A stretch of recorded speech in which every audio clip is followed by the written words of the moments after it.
The Peninsula Symphony opens its season with a program called Perfect Fifths. These are two of the landmark fifths, two of the landmark romantic masterpieces of the 19th century, of the Romantic era, by Beethoven and Tchaikovsky. And the first is Beethoven's Fifth Piano Concerto. His Fifth Symphony was completed at about the same time, but this is the Fifth Piano Concerto, and it's titled Emperor, and it has been a great favorite of audiences ever since its premiere, although its premiere wasn't quite as expansive as the Fifth Symphony's premiere, which was also the premiere of Beethoven's Sixth Symphony and lots of other fabulous pieces. The Fifth Piano Concerto, titled Emperor, got a little less impressive premiere, and yet has remained among the handful of most fabulous, most favored, most beloved piano concertos in the repertoire since the very beginning. The title, Emperor, is absolutely not Beethoven's. Beethoven had launched the Romantic era with his Eroica Symphony, his Third Symphony, some years before, which he wanted to dedicate to Napoleon Bonaparte. But when Napoleon declared himself emperor, the very democratically inclined Beethoven was outraged. He was furious, and he withdrew the dedication to Napoleon. So this surely is not dedicated to Napoleon. In fact, Napoleon's armies were at the gates of Vienna as Beethoven was composing this Fifth Piano Concerto and Fifth Symphony. So the title came from the publisher, always with marketing possibilities in mind. Beethoven, who was certainly anxious to turn a dollar, well, a shekel, at the time, didn't object to the title, but it was absolutely not his. However, it's a very apt title. This is music of imperial dimensions. This is music of great majesty and regality. And who better to perform a piece like that than the fabulous John Nakamatsu joining us for these October concerts of the Peninsula Symphony.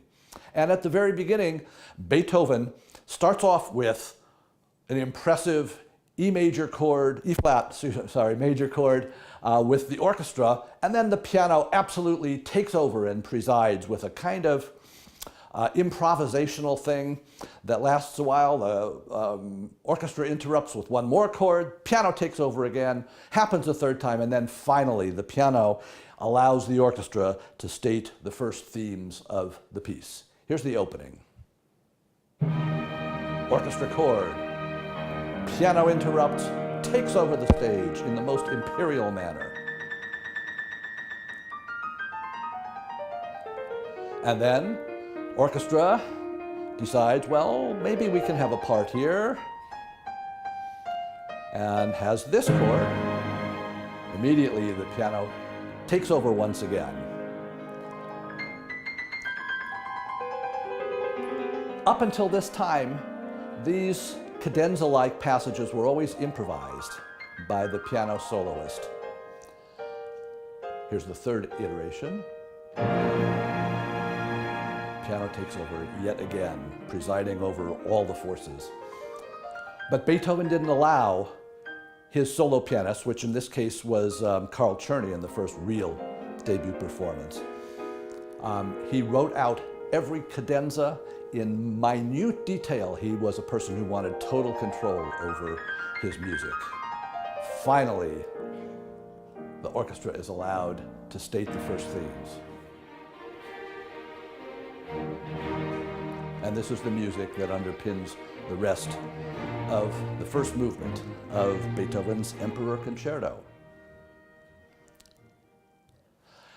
There's, after this lengthy and impressive first Emperor Concerto movement, there's a very quiet, thoughtful, still regal somehow, second movement. And it ends with the piano offering a little preview of what's to come. And what's to come is the historic, famous rondo movement. So here's how that sounds. The pianist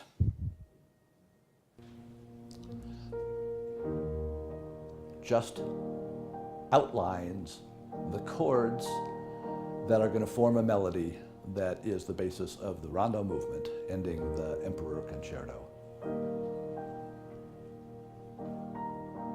Leaves us in suspense.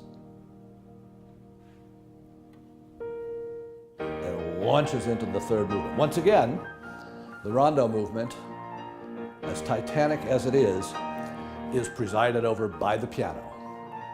We hear all of the first Rondo subject played entirely and only by the piano.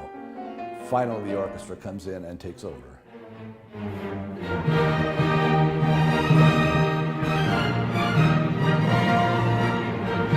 And it's a thrilling tour de force in the movement, one of the great challenges for any pianist, for any orchestra, and who better to bring to our Peninsula Symphony audiences than John Nakamatsu for this. John is the most unsoloist-like person off stage. He's kind, he's gentle, he's easy to work with. Orchestra musicians and conductors love performing with him. But on stage, even though he is not the largest person in the world, he presents this imperial, this emperor-like personality, and his performance of the Emperor Concerto is something we will all look forward to. So do join us October 27th and 28th at San Mateo Performing Arts Center and Heritage Theater for John Nakamatsu and Perfect Fifths, the Emperor Concerto by Beethoven.